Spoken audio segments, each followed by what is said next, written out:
à toutes et à tous. Merci de nous avoir invités. Du coup, je vais vous dire quelques mots sur Social Builder, puis après, on pourra en avoir l'occasion d'échanger plus longuement ensuite. Donc, Social Builder, donc on est une entreprise sociale, enfin vraiment une association dont la mission, c'est d'accompagner et d'intégrer les femmes dans les métiers du numérique. Bon, évidemment, vous connaissez tous ces chiffres et vous en avez longuement parlé ces derniers jours sur la faible présence des femmes dans les métiers du numérique. Donc ça, c'est vraiment notre objectif. C'est du coup d'adresser ce chiffre des 27,5% des femmes dans ces métiers-là et donc qui descendent dans 16% en métiers techniques. Et donc pour cela, on mène des actions en fait tout au long de la chaîne de valeur. En fait, c'est-à-dire que du coup, on a décidé vraiment chez Social Builder d'adresser le sujet de manière très globale parce qu'on pense qu'il est vraiment plus holistique que cela, en fait, que uniquement le sujet de il n'y a pas de femmes dans les métiers du numérique, c'est que du coup, il suffit de les former et ça va résoudre le sujet. Notre conviction, c'est vraiment qu'il faut adresser l'ensemble des différents leviers qui assurent la présence des femmes dans les métiers du numérique. Et ça commence déjà au sujet de l'orientation, enfin surtout de la réorientation, parce que nous, du coup, notre public, c'est un public, du coup, s'adresse aux femmes actives. C'est des femmes entre à peu près 20 ans et 55 ans. Donc, parce qu'on veut avoir aussi un impact assez immédiat, parce que du coup, effectivement, les métiers du numérique, il est possible de se réorienter relativement rapidement en ne reprenant pas forcément des années entières d'études, mais en allant des cursus de reconversion qui vont entre 3 mois à 18 mois. C'est tout à fait envisageable de réapprendre ces métiers-là. Donc, on fait des actions autour de la réorientation. Donc, ça, c'est vraiment adresser la méconnaissance des métiers du numérique aujourd'hui. S'il y a aussi les femmes qui s'y dirigent peu, et je pense que c'est un sujet que vous avez vraiment touché, c'est qu'il y a aussi les métiers du numérique sont des métiers qui sont perpétuellement en évolution, qui se transforment très rapidement, qui apparaissent, excusez-moi, qui apparaissent et qui se transforment assez rapidement. Et donc, du coup, ces métiers-là, il y a plein de nouveaux métiers qui n'existaient pas vraiment il y a quelques années, et tous les jours, ils se transforment. Donc, on fait vraiment des programmes de découverte de ces métiers-là. On a créé un coach digital donc, qui s'appelle Adabot, en hommage à Ada Lovelace, pour faire découvrir les métiers du numérique. Et donc, il intègre un quiz d'orientation pour se dire finalement quelle famille de métiers pourrait m'orienter. Et ensuite, il dirige vers des métiers qui recrutent avec des présentations de ces métiers-là, des rôles modèles de femmes qui en parlent et du coup, qui ensuite connectent vers des formations sur toute la France en fonction des métiers qui les intéressent. Et pour aller un peu plus loin, on a aussi développé donc ce format qui s'appelle Horizon numérique, qui va vraiment plus loin dans le côté découverte, c'est-à-dire que c'est une semaine d'immersion vers les métiers du numérique. Donc, c'est une semaine qui travaille à la fois travailler son projet professionnel, mais également découvrir plus en profondeur via des ateliers d'expérimentation des métiers. Donc, ça, c'est un projet qu'on mène avec Pôle emploi, en partenariat avec eux.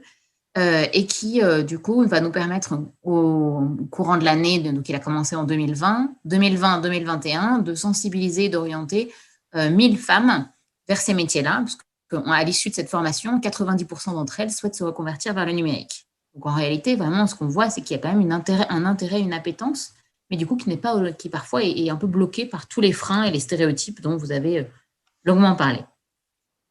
Ensuite, on fait de la formation aux compétences numériques. Donc ça, c'est vraiment tous nos parcours de formation très courts qui ont pour objectif de développer ces compétences digitales qui sont aujourd'hui nécessaires dans n'importe quel poste qu'on exerce. Donc, on a des formats, notamment beaucoup de formats liés à l'entrepreneuriat, mais pas que, pour monter en compétences sur un sujet ciblé et qui va permettre ensuite aux femmes de déployer leur potentiel. Et troisième partie, donc nos formations plus longues. Et donc ça, c'est vraiment des parcours de formation, des programmes de retour à l'emploi qui ont pour objectif de former les femmes sur des métiers du numérique qui recrutent. Notre parti pris, c'est de se dire, on cherche à former des femmes là où il y a des emplois derrière. En fait, l'objectif, ce n'est pas uniquement de former, c'est vraiment de former avec un objectif de retour à l'emploi. Donc, c'est aussi ce qu'on intègre dans ces parcours-là. Et après, on a toute une brique qui est vraiment une dynamique inclusive, l'accompagnement inclusif. Donc, c'est-à-dire, et on en reparlera aussi plus longuement, je pense, avec Jamie ensuite, c'est pour adresser en fait cette présence de ces femmes dans les métiers du numérique, c'est aussi de s'assurer que l'écosystème et l'univers dans lequel elles rentrent ensuite soit quelque chose d'inclusif. Et donc pour ça, c'est vraiment d'accompagner les entreprises, les territoires, mais aussi les organismes de formation, à créer les conditions pour que les femmes restent durablement dans l'écosystème du numérique. Et ça, c'est quelque chose qu'on a déjà, enfin, qui est déjà aussi un enjeu, c'est-à-dire que les femmes parfois rentrent dans cet écosystème. L'univers n'est pas forcément très accueillant parfois. Et les chiffres montrent qu'elles en ressortent au bout de 8-10 ans. Elles ressortent du numérique parce que finalement, elles n'ont pas été bien intégrées. Elles n'ont pas été bien attendues. Et donc, il y a vraiment des problématiques autour de tout ça. Donc, vraiment, là, notre accompagnement, il va jusque-là. Donc, on a vraiment des parcours de formation, tant pour les organismes de formation qui souhaitent s'intéresser à ces sujets-là, donc qui veulent aller chercher plus de femmes. Et je pense il me semble que Marie-Pierre Lartigue de la Grande École du Numérique vous en a parlé, parce que du coup, on vient de lancer, donc, sur la base vraiment de notre expérience ensemble avec la Grande École du Numérique, un MOOC autour de justement comment aller chercher des profils de femmes et où est-ce qu'on va les chercher, comment est-ce qu'on va les chercher et qu'est-ce qu'on leur dit pour les engager. Et du coup, de vraiment pouvoir créer les conditions en fait qui leur donnent envie de s'intégrer dans ces métiers-là, parce que du coup, c'est vraiment aussi un enjeu. Voilà, donc ça c'est un peu un panorama assez vaste de notre action qui a vraiment pour objectif de gérer, d'adresser le sujet de manière 360 en fait, de cette présence des femmes dans les métiers du numérique, tant au niveau des parcours d'orientation que des parcours d'insertion, en passant par la dynamique de l'écosystème et de l'accompagnement des organisations à ces sujets-là. On fait aussi beaucoup de formations en entreprise sur les sujets d'inclusion, de la sensibilisation et de la formation pour que du coup elles comprennent bien ces enjeux-là. Assez rapidement, donc du coup, vraiment, les principes de notre approche, c'est dédié autour des femmes. Donc ça, c'est vraiment, on fait des actions 100% à destination des femmes, mais aussi, quelques actions mixtes, mais nos actions de formation sont plutôt dédiées aux femmes. Elle est vraiment centrée autour de la réalité du vécu des femmes, et c'est une approche intégrée qui adresse vraiment l'ensemble de la chaîne de valeurs que j'évoquais précédemment. Et assez rapidement, donc on a une communauté, on existe depuis près de 10 ans. Vous voyez, on a une communauté de 55 000 femmes avec à la fois donc, des femmes qu'on a accompagnées sur ces différentes briques et qu'on continue d'accompagner, parce que du coup, notre action, c'est vraiment aussi de les accompagner au quotidien pour continuer à les faire monter en compétences et qu'elles puissent prendre ensuite en main la suite de leur parcours professionnel et qu'elles puissent concrétiser les projets qu'elles ont autour de ça. En tout cas, merci, c'était très clair et intéressant. Moi, j'ai quelques questions. Lorsqu'on a échangé tous les deux pour préparer cette manifestation, il y a plusieurs choses qui m'ont frappé parce que très honnêtement, quand vous me l'avez dit, ça m'avait paru évident, mais il fallait quand même qu'on me le dise. Donc j'aimerais bien qu'on en discute un petit peu. La première chose, c'est vous avez quand même dit que finalement vous vous occupez de femmes qui devaient se réinsérer. Et dans mon imaginaire, je vais être très franc avec vous, donc moi aussi j'ai mes limites culturelles et mes préjugés. Pour moi, d'une certaine façon, quelqu'un qui se réinsère, c'est quelqu'un qui a échoué. Et très, très vite, en vous écoutant, je me suis rendu compte que je me trompais et que finalement, quelqu'un qui se réinsère, c'est au contraire quelqu'un qui a de l'expérience. Et donc, qui a des choses à apporter, même si c'est pas, comment je pourrais dire ça, même si le bagage technique, par exemple, prenons une femme de 40 ans, ne sera pas aussi puissant qu'une autre femme qui travaille dans le numérique depuis 20 ans, évidemment, puisqu'elle a 20 ans, la deuxième a 20 ans d'expérience. Mais elle a d'autres compétences, elle a d'autres techniques qui peuvent également très bien être utilisées en entreprise. Et j'ai trouvé ce point de vue très intéressant. Voilà. Donc, je voulais déjà vous dire ça. J'aimerais bien que vous donniez aussi votre point de vue là-dessus. Est-ce que c'est ma façon de voir les choses correspond effectivement à la réalité? Est-ce que vous avez d'une certaine façon des success stories autour de ça? Oui, c'est vrai qu'on a eu cet échange et qu'effectivement, je pense que on est tous un petit peu biaisés sur notre approche, mais qu'en réalité, en fait, nous, on le voit vraiment sur chaque expérience professionnelle est une expérience sur laquelle on a acquis des compétences et qui ont pu se développer. Et en fait, des profils que nous, on accompagne, et donc on en a, qu'on a vraiment reconverti. Donc là, aujourd'hui, on a 550 femmes qu'on a déjà reconverties vers un métier du numérique. Donc, on en voit très régulièrement des parcours de femmes qui avaient des projets qui étaient très différents. On a notamment des métiers, on a beaucoup de femmes là aujourd'hui, par exemple, qui se sont lancées dans l'aventure de la reconversion, qui étaient dans le tourisme. Je ne vous cache pas que depuis 1 an, du coup, ça va assez mal. Elles sont au chômage partiel.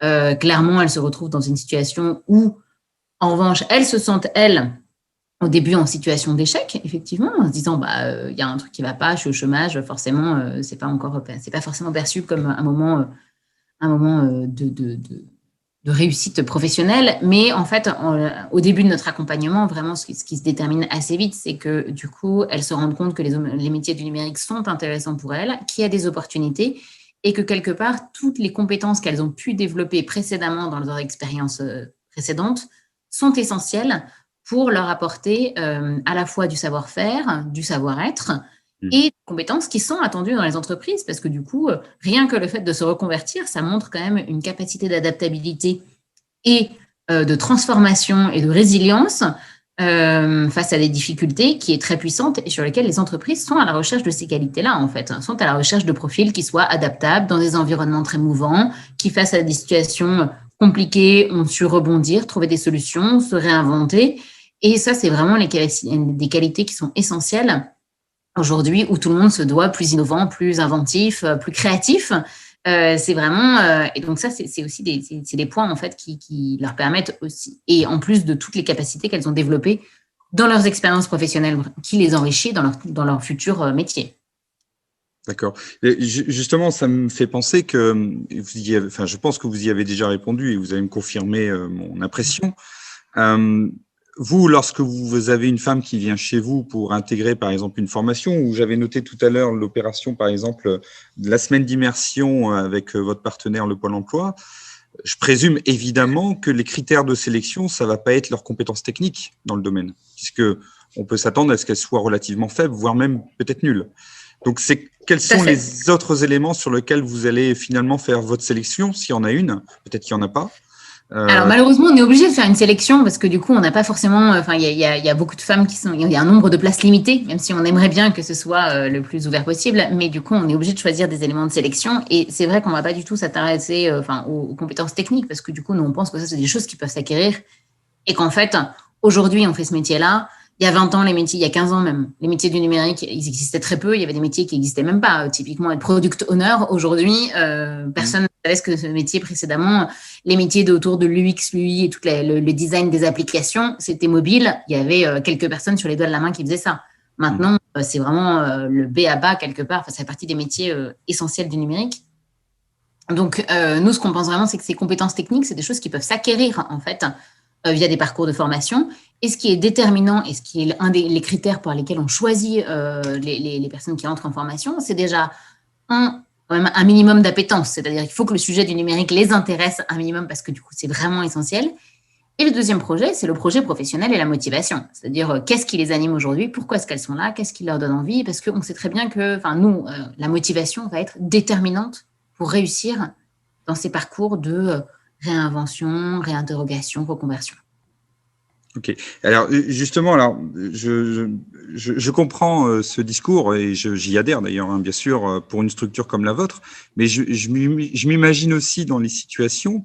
Je suis chef d'entreprise. Vous me présentez une femme qui a 40-45 ans, qui se reconvertit, qui il y a encore quelques mois peut-être avait une utilisation très légère, très, on va dire quotidienne des ordinateurs et elles vont se présenter à cette entreprise comme maintenant des personnes ayant des compétences numériques. On sait qu'en France, alors peut-être moins en Allemagne, mais en France, on a le culte du diplôme. C'est-à-dire qu'en gros, alors bien sûr, je caricature, si on n'a pas Bac+5, on vaut rien. Je caricature, bien entendu. Est-ce que ça, c'est scientifique? Comment? Bac+5 scientifique pour aller en plusieurs. Absolument, parce que Bac+5 littéraire, c'est bon. Mais voilà, est-ce que vous vous êtes confronté à ce problème-là? Est-ce que vous sentez que c'est encore compliqué lorsque vous essayez de placer des femmes de devoir expliquer que les diplômes font pas tout? L'expérience a aussi beaucoup de valeur et que finalement des personnes qui ont eu un parcours intéressant et assez diversifié ont autant d'aptitudes que n'importe quel Bac+5 scientifique, comme vous l'avez précisé.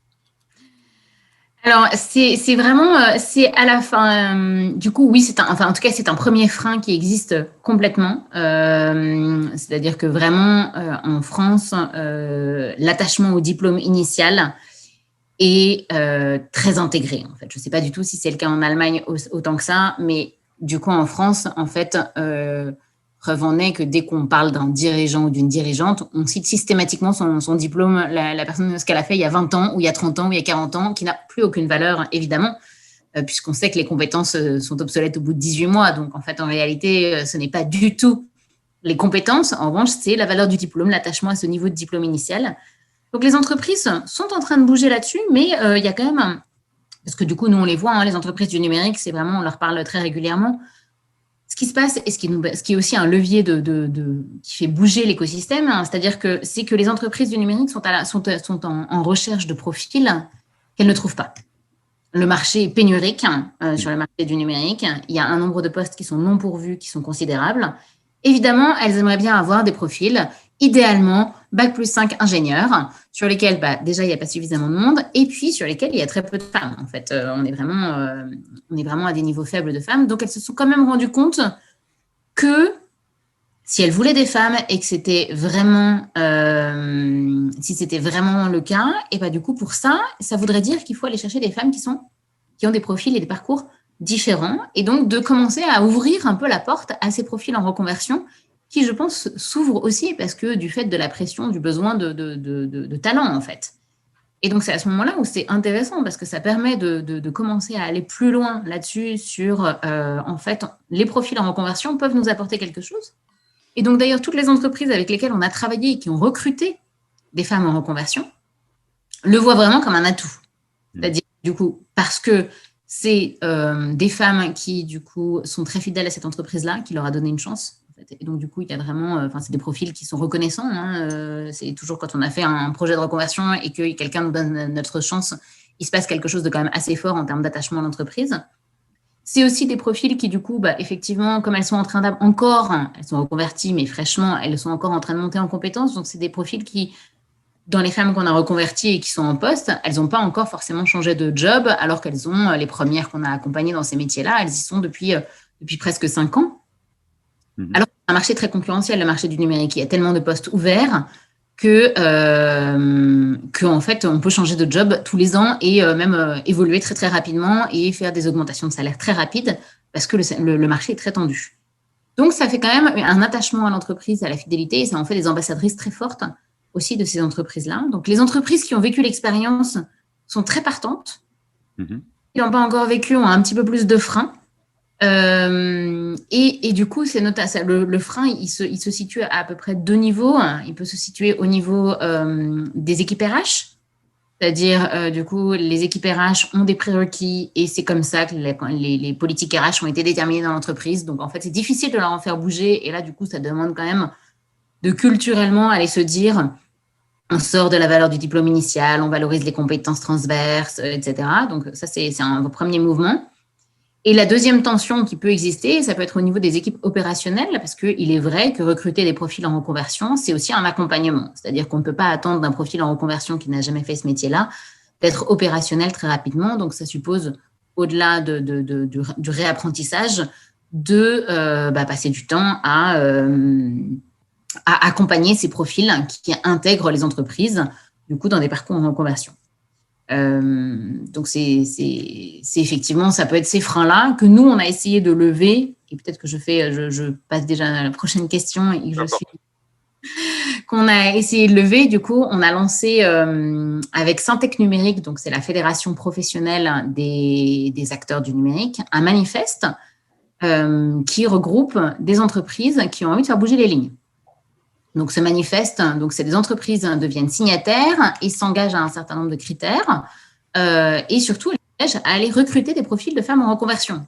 Donc, du coup, c'est pas le tout de vouloir de se dire « Ah, en fait, c'est très dommage. Vraiment, on aurait beaucoup aimé, mais le marché n'a pas ces profils-là. C'est vraiment dommage. » Donc, il est possible de faire bouger les lignes et pour ça, en fait, c'est vraiment de s'engager aussi à un certain nombre de recrutements vers des profils en reconversion. OK.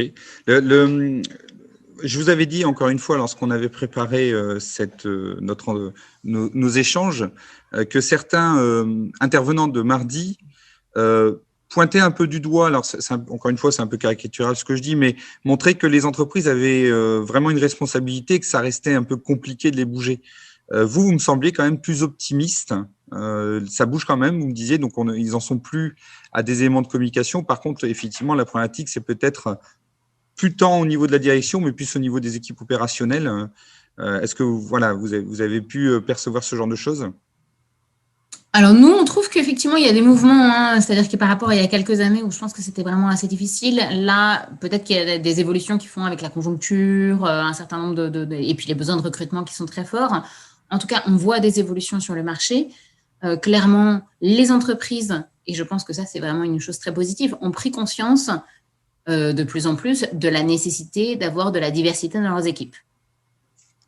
Et donc que la diversité n'était pas synonyme de frein, mais synonyme de richesse. Donc on en est vraiment sur ce mouvement-là, je trouve, qu'on observe quand même depuis ces dernières années, qui est au-delà du discours, un discours très corporate, qui est de se dire oui, oui, la diversité c'est très bien, l'inclusion c'est super. On commence à vraiment, je trouve, le vivre dans les faits. Et en témoigne, je pense que du coup, ces entreprises qui sont engagées dans ce manifeste qu'on a lancé il y a 2 ans, et là aujourd'hui, on a 150 entreprises de toute taille qui ont signé cet engagement et qui se sont dit, en fait, moi, je vais aller chercher des femmes en reconversion et qui, du coup, d'ailleurs, doivent tous les ans envoyer leur reporting du nombre de personnes qu'elles ont recrutées.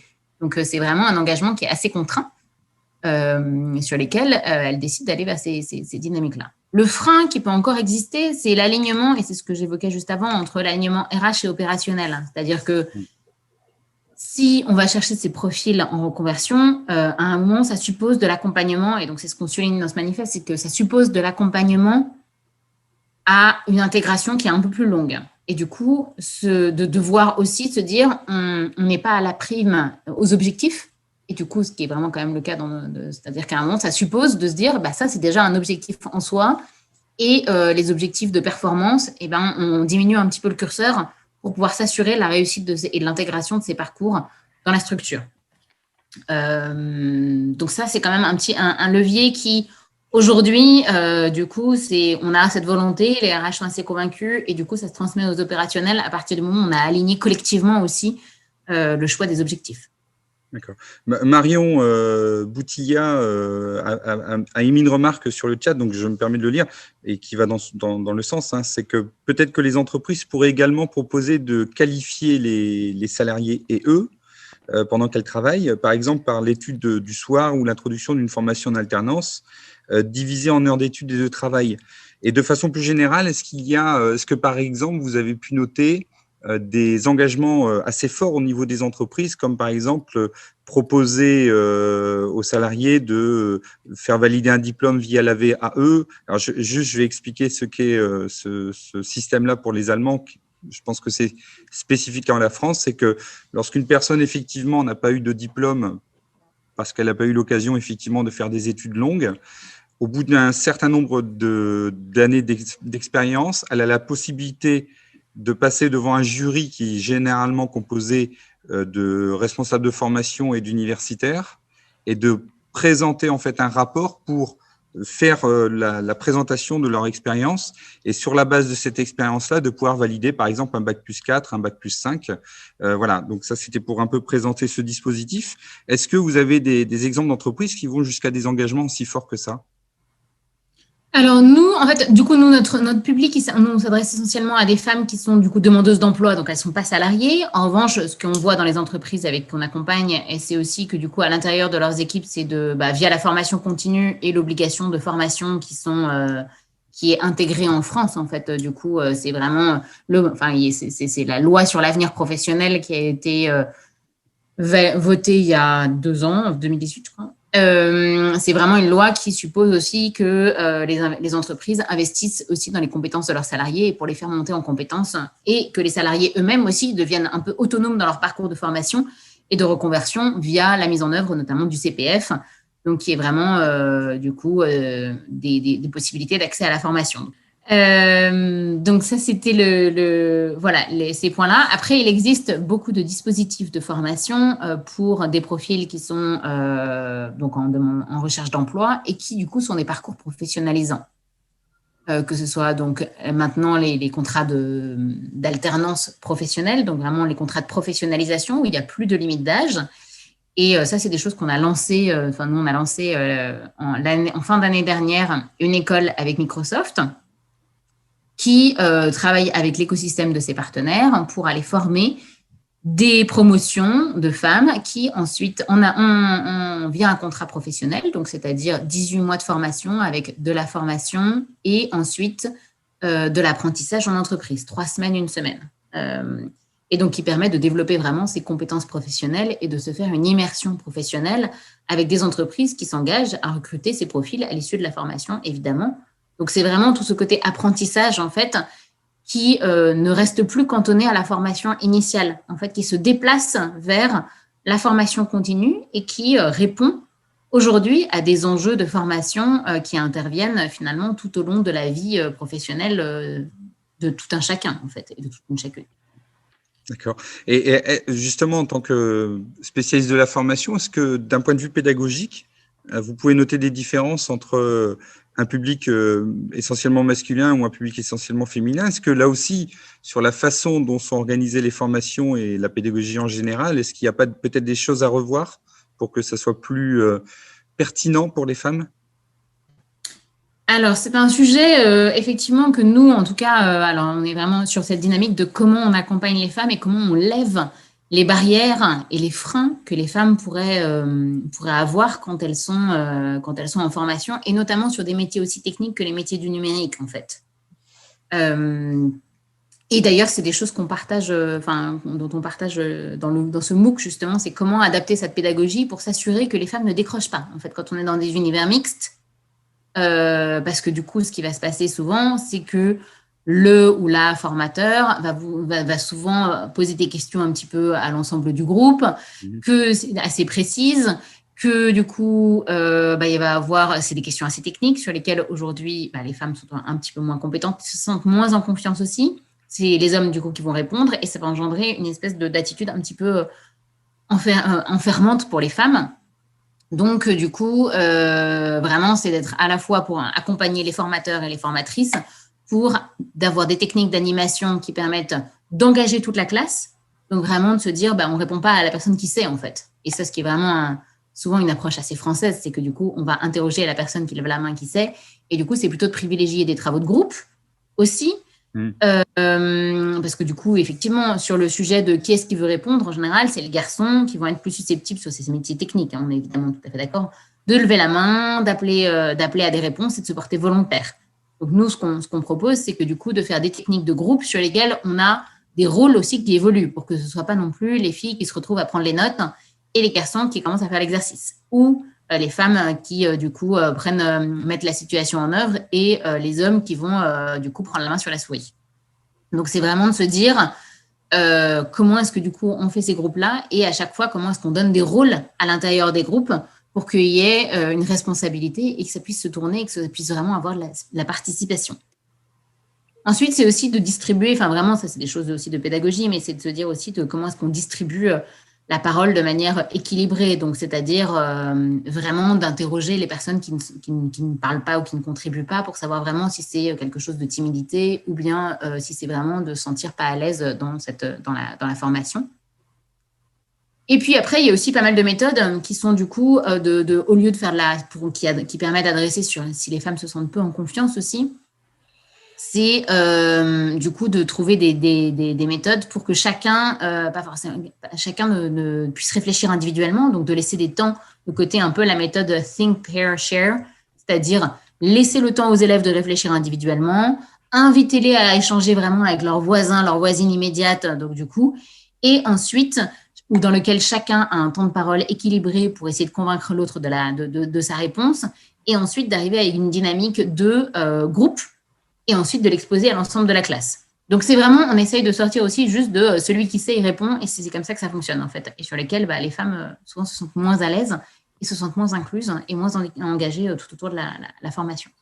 Oui. Je partage pour beaucoup intervenir à l'université, et lorsque je fais des groupes de travail, effectivement, de façon assez inévitable, la personne qui va prendre les notes, ce sera la fille, sous prétexte qu'elle a une plus belle écriture, et celui qui va effectivement un peu plus animer le groupe et éventuellement présenter les travaux, ce sera généralement un garçon. Donc il y a effectivement une nécessité de toujours rappeler que les filles ne sont pas que des secrétaires et les garçons ne sont pas, tous les leaders ne doivent pas forcément être des garçons pour un peu rééquilibrer les choses. moi, j'ai une dernière question. Alors, Anne-Laure, peut-être que toi aussi, tu as des questions ou des remarques. Pour ma dernière question, si vous deviez, on a beaucoup parlé déjà de ce genre de choses, hein, notamment du problème des tuyaux percés avec Oui. un double problème, c'est-à-dire qu'on a du mal à faire venir les femmes et une fois qu'elles sont là, elles ont tendance à partir. Donc, vous l'avez dit, il y a tout un travail à faire. Si vous deviez, vous, nous mettre en avant 2-3 conseils pour éviter ce genre de choses, qu'est-ce qui vous viendrait en tête de façon la plus naturelle? Bon, c'est un gros sujet quand même, hein. C'est pas un petit tuyau quand même. Du coup, il y a vraiment toutes les actions et du coup qui sont les actions autour de l'orientation initiale. Enfin, je pense que du coup, de manière générale, et c'est vraiment et là-dessus, je pense que c'est des choses que vous avez aussi évoquées hier. Mais ce dont, enfin, c'est donner envie, enfin, rendre ces métiers en fait attractifs et désirables. Et du coup, vraiment, c'est changer aussi la manière dont on les représente et de qui en parle en fait. Il y a vraiment ce sujet des rôles modèles et donc on l'expérimente à chaque fois, mais quand c'est une femme qui va commencer à dire comment est-ce qu'elle parle de son métier et qu'elle vient en parler, qu'elle vient témoigner, il y a quelque chose de très puissant qui se fait. Il y a aussi une dynamique, donc ça c'est vraiment sur le côté très orientation et qui marche à toutes les étapes, c'est-à-dire que du coup, forcément, quand on devient soi-même parent, on reproduit ces biais stéréotypes aussi, hein, qui sont très, très, très puissants, c'est-à-dire que du coup, nous, on échange aussi beaucoup avec des femmes qui ont des enfants en âge de s'orienter, et comme elles méconnaissent les métiers du numérique, elles ne sont pas en mesure d'orienter aussi leurs enfants vers ces métiers-là. Donc en fait, on est sur un biais de stéréotypes qui se transmet et se poursuit finalement d'une génération à l'autre, sur lesquels on pense, enfin, ça permet aussi de se dire, en fait, ouvrons-le pour les jeunes filles, mais aussi finalement pour les adultes et leurs parents qui, à un moment, vont pouvoir en voir la richesse et les soutenir et les engager dans cette dynamique-là. Ensuite, il y a une deuxième dynamique qui est aussi une dynamique, il y a évidemment des actions très concrètes, mais il y a aussi une deuxième dynamique qui est une dynamique autour du coup, d'engager une discussion collective autour de ce sujet-là, c'est-à-dire d'engager aussi les hommes sur ces thématiques-là. Nous, on donne une conférence assez régulièrement qu'on donnait avant, qui s'appelle « Pourquoi est-ce qu'il y a aussi peu de femmes dans la tech ?» Et on a transformé cette conférence et on s'est dit, on va inverser le point de vue parce que c'est quand même intéressant d'aller dans autre chose et en disant, pourquoi est-ce qu'il y a autant d'hommes dans la tech? Et là, d'un seul coup, cette première conférence qui est la même, intéressait essentiellement beaucoup plus les femmes sur la première question. Quand on a commencé à la donner en disant, pourquoi est-ce qu'il y a autant d'hommes dans la tech? Les hommes se sont énormément intéressés à cette question et se sont sentis inclus dans la réflexion et dans la discussion. Et nous ont commencé à nous dire, mais c'est vrai ça, c'est vrai, moi je suis entourée de plein d'hommes, mais pourquoi est-ce qu'il y en a autant? Et en fait, donc du coup, et l'explication et c'est une conférence sur laquelle on reparle un peu justement de tout l'historique, les stéréotypes et tout autour de ça, mais que ça permet vraiment d'ouvrir la discussion autour de ce sujet-là et de se dire, et que les hommes se sentent impliqués dans la conversation et qu'eux-mêmes aussi se disent, ah oui, tiens, en fait, je joue un rôle dans cette histoire-là et en fait, j'ai aussi une action à mener et qu'en fait, c'est pas juste les femmes ne sont pas présentes parce qu'elles n'ont pas envie de s'y rendre. Pas du tout, en fait. C'est vraiment une dynamique beaucoup plus construite que ça, une dynamique plus sociétale et plus ancrée, et où en fait tout le monde a un rôle à jouer. Et donc du coup, c'est une conférence que je trouve, au-delà du fait qui est très intéressante dans la mesure où elle permet de renverser un point de vue et d'interroger en fait, et de se dire, jusque-là, moi je me sentais pas vraiment tellement concernée, et en fait, il y a pas de femmes dans la tech, c'est pas ma responsabilité. En fait, j'y suis pour rien si les filles elles s'orientent pas, j'y suis pour rien si elles rentrent pas, j'y suis pour rien si les femmes elles en ressortent. Finalement, c'est leur sujet. Et en fait, d'inverser ce point de vue et de les inclure dans la dynamique et la réflexion fait aussi que du coup, ils se disent « Ah, je peux jouer un rôle là-dedans. Je peux avoir une action à mener. Je peux, moi aussi, faire la promotion de ces métiers. Moi aussi, je peux peut-être en parler de manière différente. Je peux les présenter. Je vois de la valeur dans tout ça, en fait. » Et donc, du coup, c'est vraiment cette conversation un peu globale, c'est-à-dire dans laquelle les hommes aussi en font partie et sur lesquels...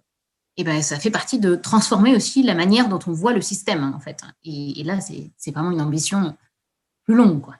D'accord, très bien. Merci en tout cas pour vos échanges. Anne-Laure, est-ce que tu as peut-être une question complémentaire ou une remarque? Déjà, effectivement, je voulais vous remercier pour la qualité de votre intervention et des échanges, et puis aussi, effectivement, toute votre expérience qui est très précieuse. Je voulais savoir un petit peu ce que vous pensiez, vous, là, de l'ensemble des mesures que nous avons résumé, tout ce qui s'est dit, effectivement, mardi 26. Est-ce que vous pensez que c'est suffisant? Est-ce qu'il faut encore aller au-delà? On a écouté avec beaucoup d'intérêt l'intervention d'Isabelle Collet. qui, elles, plaident effectivement pour des quotas, pour faire bouger plus durablement les lignes et pour effectivement éviter une succession de petites mesures qui finalement risquent de ne peut-être pas suffisamment inverser les tendances de façon forte et durable. Voilà, donc je voulais un petit peu votre opinion là-dessus, savoir ce que vous en pensiez. Nous, c'est pour ça, du coup, notre conviction, et nous, c'est pour ça qu'on forme nos actions de formation sont à destination des femmes, c'est qu'on est vraiment sur un effet de rattrapage. En fait, il faut, à un moment, les quotas, et on appelle régulièrement à ces sujets-là, du coup, d'intégrer vraiment une dynamique de quotas dans les financements publics, c'est-à-dire pour s'assurer que ces chiffres changent durablement. Parce que, en fait, et là, du coup, je suis complètement passionnée par mon sujet, mais ce que tout le monde nous dit, c'est bon, nous, on essaye d'aller chercher des femmes, mais on n'arrive pas beaucoup à plus que les 30%. Ben oui, évidemment. Évidemment, c'est pas possible sinon. Et donc, du coup, c'est de changer ce chiffre-là. Et pour changer vraiment ce chiffre-là, c'est une dynamique de quotas et sur lesquelles, quelque part, de mettre ce chiffre de 50% de femmes lorsqu'il y a des financements publics impliqués dans des parcours de formation ou des parcours d'action, c'est ce qui va aussi changer, le système, quoi. Mmh. Ok. Et y compris aussi dans les entreprises, c'est-à-dire avoir peut-être des systèmes où effectivement il y a des sanctions, mais j'aime pas trop ce système, ou plutôt des bonus ou des choses où elles vont être effectivement valorisées quand il y a effectivement un recrutement et des équipes véritablement mixtes. Tout à fait. Et des dynamiques d'incitation, et de se dire, en fait, si on ne fait pas vraiment évoluer ce sujet-là, on voit quand même que, du coup, je pense que les 10 ans de la loi Copé-Zimmermann sont intéressants dans ce prisme-là, en fait, aujourd'hui, et de se dire, ça commence à faire bouger les choses à un niveau, maintenant, il faut que ça descende au niveau du dessous, quoi. Parce que sinon, on reste toujours sur ce sujet du plafond de verre qui se déplace juste, qui ne bouge pas. Oui, totalement. Et des campagnes plus massives d'intervention, j'imagine que ça doit être pris en charge aussi par les pouvoirs publics, par le gouvernement. C'est-à-dire, finalement, on parle d'une méconnaissance des métiers du numérique. Donc, pourquoi est-ce qu'on ne voit pas effectivement davantage de campagnes à la télévision, sur les réseaux sociaux, etc., où on expliquerait ce que sont les métiers du numérique, l'importance effectivement des perspectives d'emploi, des carrières, et on mettrait effectivement en avant des rôles modèles. Donc là, effectivement, on a des médias puissants qui sont encore peut-être sous-utilisés ou des campagnes d'affichage très importantes. On l'avait vu avec le fonds GESIF à l'époque, où je me souviens que il y avait des témoignages de personnes qui s'étaient reconverties et du coup, ça avait énormément d'impact. Tout à fait. Et là, je pense que du coup, on voit, je pense que les campagnes publiques ont permis de sensibiliser sur énormément de choses. Je pense là, comme ça, à première vue, mais sur les campagnes qu'on a menées pour la sécurité routière, par exemple, c'est des campagnes qui sont très impactantes et qui ont permis de faire prendre conscience d'un certain nombre de sujets. Aujourd'hui, le numérique, du coup, on en parle plus. Et je pense que finalement, tout ce temps, cette vie qu'on mène aujourd'hui, das hat etwas bewirkt. Und die Welt ändert sich. Es gibt eine digitale Veränderung. Il y a bien quelque chose qui a probablement fait bouger un peu le monde, c'est quand même d'être allé sur ce virus, au moins en tout cas de faire prendre conscience à quel point le monde était devenu numérique et digital. Mais il y a encore, il faut aller encore plus loin pour faire la promotion de ces métiers et surtout les faire découvrir, en fait. C'est vraiment, c'est-à-dire que c'est des métiers qui sont passionnants. Oui. Une fois que nous, on s'intéresse à un nouveau métier, qu'on lance un nouveau programme de formation et qu'on se forme, parce que forcément, il y a toujours des nouveautés qui arrivent, à chaque fois, chaque métier du numérique, et ce sont des métiers passionnants, en fait, et qui aujourd'hui pêchent d'une image quand même, au-delà du stéréotype, une image assez technique. Et par exemple, c'est vrai que quand on parle avec des femmes avec qui on échange, on a un premier retour qui est souvent « Non, mais bon, c'est quand même des métiers derrière un ordinateur. » Mais en fait, pratiquement tous les métiers aujourd'hui sont derrière un ordinateur, en fait. Derrière un ordinateur, là, aujourd'hui. Mais, et puis, du coup, sur lesquels, en fait, ils ont peu de relief. En fait, on s'arrête encore beaucoup à les métiers du numérique, c'est être informaticien, être community manager ou être développeur. C'est probablement résumé à ces trois métiers-là. Alors que du coup, on n'en voit pas non plus tout le côté très passionnant et très riche. Mais ce qui est aussi dommageable, c'est que les conseillers d'orientation ne sont pas suffisamment formés, les conseillers Pôle emploi non plus. Enfin voilà, il y a toute une frange aussi qui sont très fortement impliqués dans le choix, dans l'orientation, voire même dans les reconversions. et ces personnes-là ne connaissent pas non plus la diversité et la richesse de ces métiers. Donc là aussi, il faudrait des programmes de formation très forts pour pouvoir avoir un même degré, en tous les cas, de connaissance sur la diversité de ces métiers.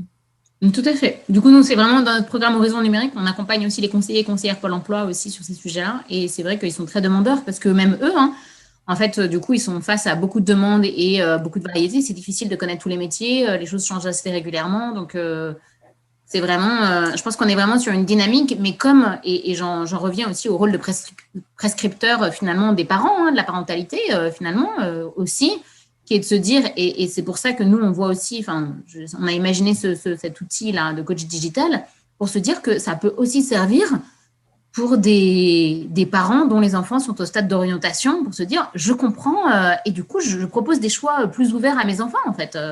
Parce que finalement, c'est ce que je disais, on reproduit un peu ses propres biais, ses propres connaissances mathématiquement.